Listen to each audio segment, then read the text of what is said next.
Hello guys, magandang umaga po, good morning, happy new year po sa inyong lahat. Kumusta po kayo? Ngayon ito po yung kauna-unahang video ko nitong taong 2024. Nandito po ako sa aking bukirin. Medyo malakas ang hihip ng hangin, pero mainit po ang panahon. Mainit ang sikat ng araw. Ito pong aking video na to ay ibabalita ko lang po yung aking mga pananim. Kasi po last December 2023 pa yung aking huling video para sa YouTube regarding dun sa aking nasunog na tubo. Ito po ngayon, andito naman ako sa aking isang lupain na kung saan kami nagtatanim ng mga gulay. At saka sa likod ko po yung mga kamuting kahoy na yan. Baka this year, ma-harvest na po yan.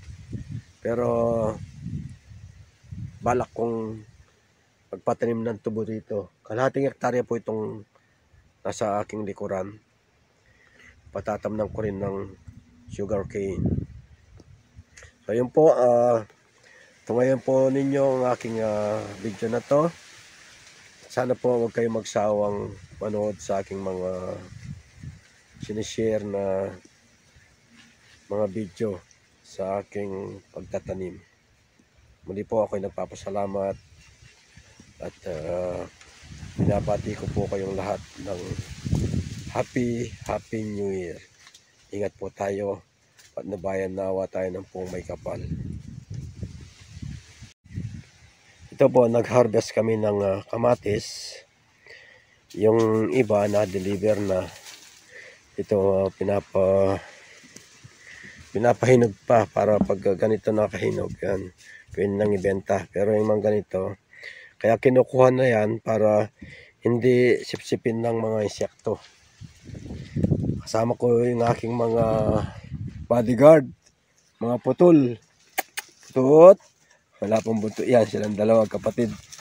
Yan, palagi sumasama sa akin pag pumunta ako dito sa bukid. Ito po guys, ang aming mga tanim na kalabasa. Yung berde na yon ay mga siling panigang. Katulad po ng nasabi ko, dahil paparating na yung El Nino, mainit ang panahon. Kahit na January pa lang, dapat medyo malamig pa ang panahon pagka ganitong January hanggang February. Pero ito po, napakainit. Buti na lang meron akong deep well irrigation na bigay ng NIA, National Irrigation Administration. Ito, mga ilang days na lang pwede nang yan, harvestin yan. Dito naman po banda ay ang aming mga kamatis. Ayan po yung mga kamatis. Ayan.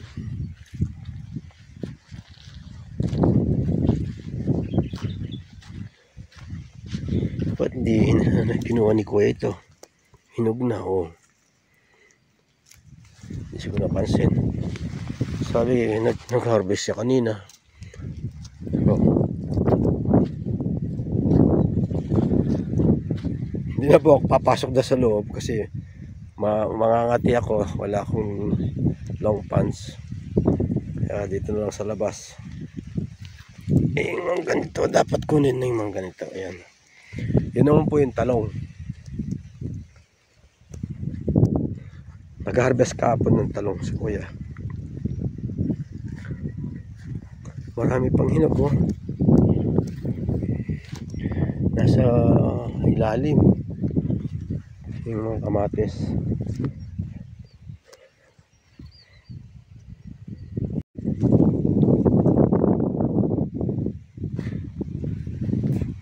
pong mga kalabasa, once a week pinapatubigan namin, kaya medyo basahin lupa. Hanggang doon siya. Marami pang bunga nasa loob, nasa looban. Ayan, kaya lang pinapagulang pa ni Kuya para malagkit, kasi po pag mura pa, hindi ganong malagkit. Putot, balik.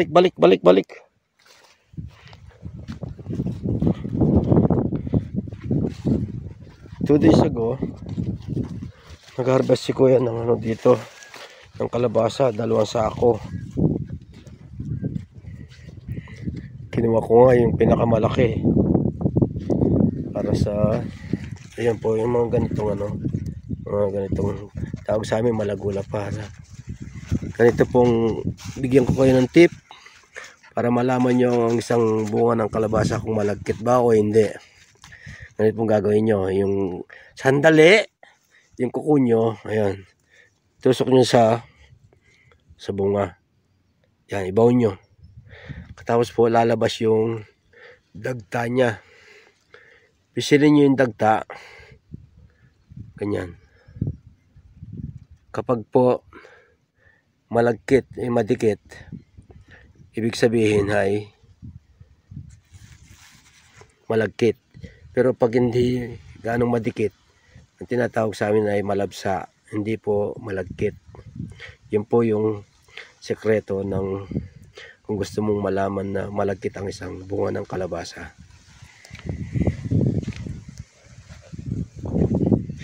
Liit. Ito po. Ito, magulang na to. Ibig sabihin, matanda na tong bunga na to. Natin, lalong antikas na, ayan, nasugatan na yung hintayin natin lumabas yung dagta, ayan, ayun, madikit, madikit, ibig sabihin malagkit po yun, malagkit na po itong kalabasa na to. Lalong malagkit to, kaya lang napakaliit. Nakalimutan nata ni Kuya. Siguro kukunin ko na para hindi masira. Kahit maliit, lalagay ko na lang dito sa mga kamatis.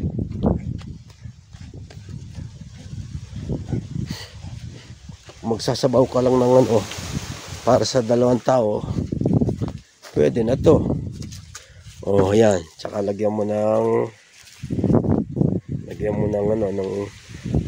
talbos at tsaka sampaga, ay bulaklak.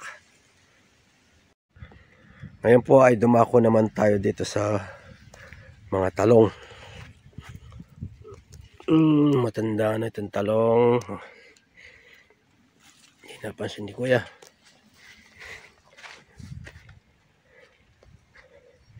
Sabi kay Kuya, lagyan ng balot.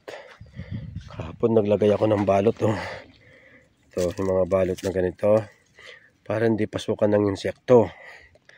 Kaso si Kuya, siguro pagod na siya, ayaw na niyang magbalot. Puro na lang spray. Yung mahal ng gamot. Kahit po ito, yung talong, pinapatubigan namin para tumagal yung lifespan niya. Kasi po pag habang tumatanda yung mga talong, ay umiiksi yung bunga, lumiliit. Kaya pag nag-harvest ka, parang yan pag nag-harvest ka, pakakainin mo para makapag-harvest ka uli, bibigyan ka uli ng bunga sa susunod. Kasi kung harvest ka ng harvest, hindi mo naman siya pinakapakain, wala rin. Yan ito yung bunga. Sabi kay Kuya, palagi niyang patutubigan, tsaka applyan ng abono. Ito naman po ay ang katabi niya ay makasiling labuyo. Ayan. Tapos kasi may humingi, sabi ko, ano ko na lang dyan, pitas ka lang ng pitas, yung napitas mo sa'yo na. Ayan po yung mga siling labuyo. Ayan. Sa dami kasing pinipitas ni kuya, hindi na niya kayang pitasin na lahat. Pag namitas ng kamatis, pagod na siya, katapos talong. So pagod na siya, tsaka pangalawa, mainit pa yung panahon.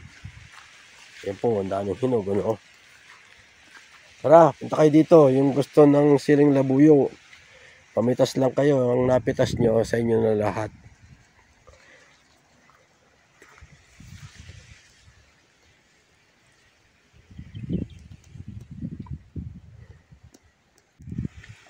Dumako naman po tayo sa aking mga tanim na mais, yung decalb, sinasabing tolerant sa mga sakit. Actually po, nung malilit pa ito, ay merong kumakain na daga. Ito, lalagyan ko nga ng gamot. Ayan o, kumakain ng daga yung bunga. Yan po yung bunga ng aking mga mais. Ayan o.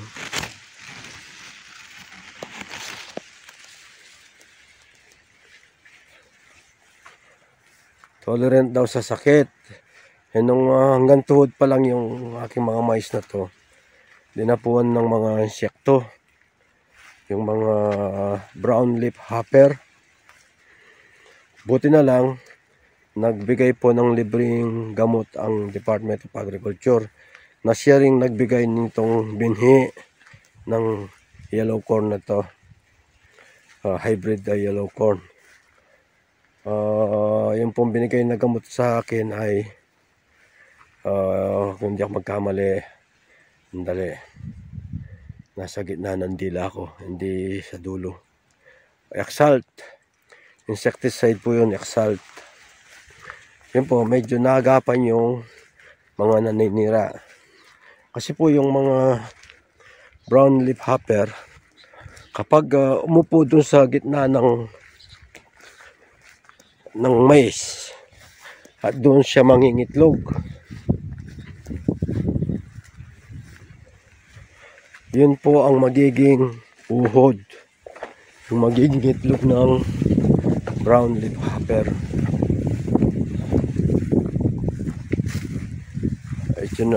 Yung uhod na yun ang sisira sa dahon ng mais. Ito po yung aking deep well irrigation na meron ding dalawang bantay, si Chico tsaka si Negro.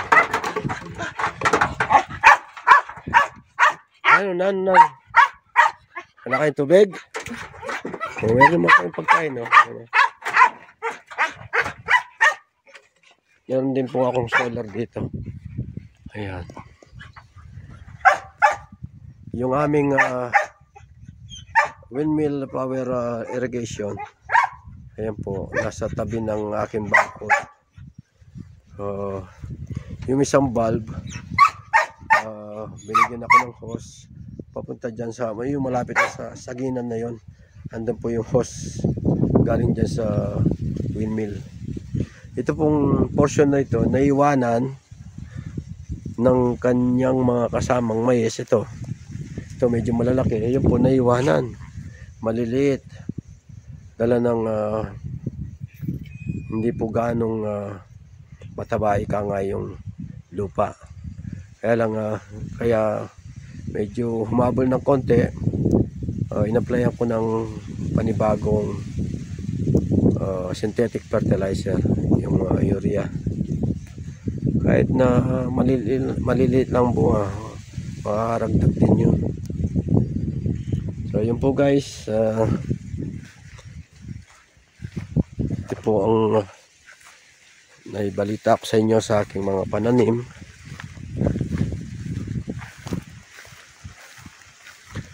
Maliban dito, marami din akong tanim na bearing fruits, like yung mangga, banana, kaimito. Meron din akong miracle fruit, meron akong kamyas, meron akong papaya, ano pa, meron akong guava. Pero itong portion na to mula doon sa mga talong na yun po yung mga kauna-unahang talong na tinanim namin. Namumunga pa rin, kaya lang maliliit na lang. Hanggang dito sa mga maisya na yun, hanggang doon sa puno na yun, sa may irrigation na yun na windmill, balak ko pong tamnan ng tubo, sugar cane. Subukan ko para at least alternate po yung pagtatanim. Dati po tinaniman ko ng kasaba yan, na natsyempuhan ko yung magandang presyo, tig 1,000 piso bawat sako. Naka 200 sako ako, so meron kami 200,000 ng mga kapatid ko, ating kapatid. Hinawas namin yung naging gastos na umabot ng 30,000. So meron pa kaming binigyan ko sila ng tig 70,000.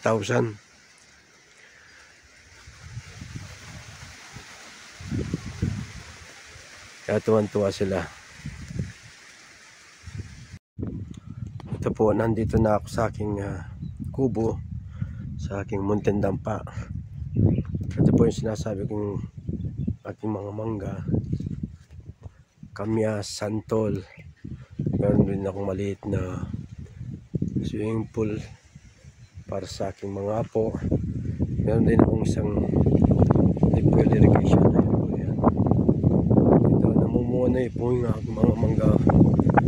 Ito, mga paunang bunga. Kaya lang hindi yata natuloy.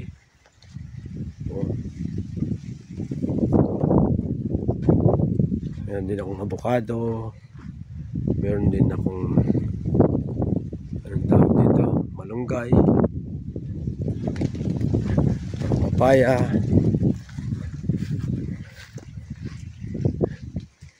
Ayan po yung aking mga papaya.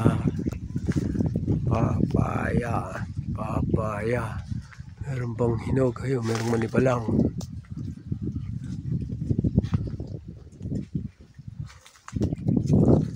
Yung aking miracle fruit, 2 bunga nito. Ayan, pinamigay ko yung isa. Ito na lang. Ayan po, ang laki na. Laki ng bunga. Tignan nyo yung bunga. Ayan po yung mga mangga, 3 ano yan, tapos 4 na tamarin. May bunga na rin, isang palok na yan. Yung aking mga golden mango, ayan, 6 sila. 2 days ago pinutubigan ko mga yan. Ito, kinain ng kalabaw, buti na lang nabuhay muli. Yan po yung golden mango na matamis ang bunga, maninipis ang buto, maabot ng mahigit 1 kilo isang bunga. Meron din akong alagang pato tsaka manok. Dito basta masipag ka lang, hindi ka magugutom. Pag merong tinanim, meron kang aanihin. Pag meron kang sinuksok, meron kang dudukutin. Yan po, palibot ng mangga yung aking kubo. Ito po po yung aking munting dampa. Meron din akong nyug, buko. Ayan. Hanggang doon pa yung lote ko. Hanggang doon sa may kakawati na yan. Kanina.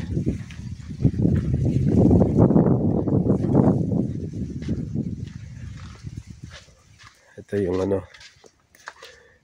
yung aking dampa. Dito ako nagkakape. At kapag mainit ang panahon, dito ako sa duyan natutulog.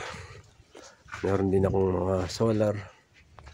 Ay, 3 na lang ang natira sa saging. Ito po ay harvest ko dun sa pinakita kong doon yung saging. Buti na lang walang ganong makati ang kamay dito. Kasi po tignan yung mga gamit namin dito. Wala namang kumukuha. Tsaka marami akong bantay na aso. So, pagkape muna.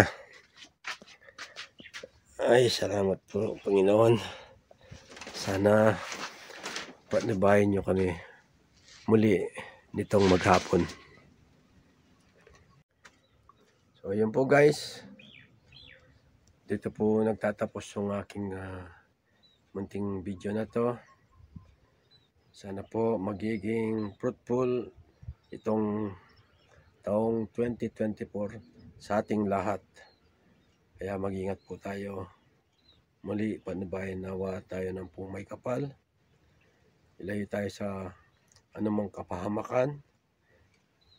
Basta walang sakit sa ating pamilya kahit walang pera, ika nga.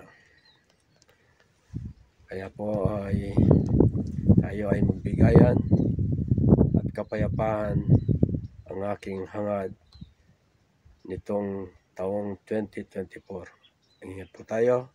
Muli po, ito ang inyong lingkod, ang inyong kaibigan, Sadik Yakabud, Farmer Senior Citizen ng Pampanga. Ingat po tayo. Jesus love us. Bye-bye. God bless.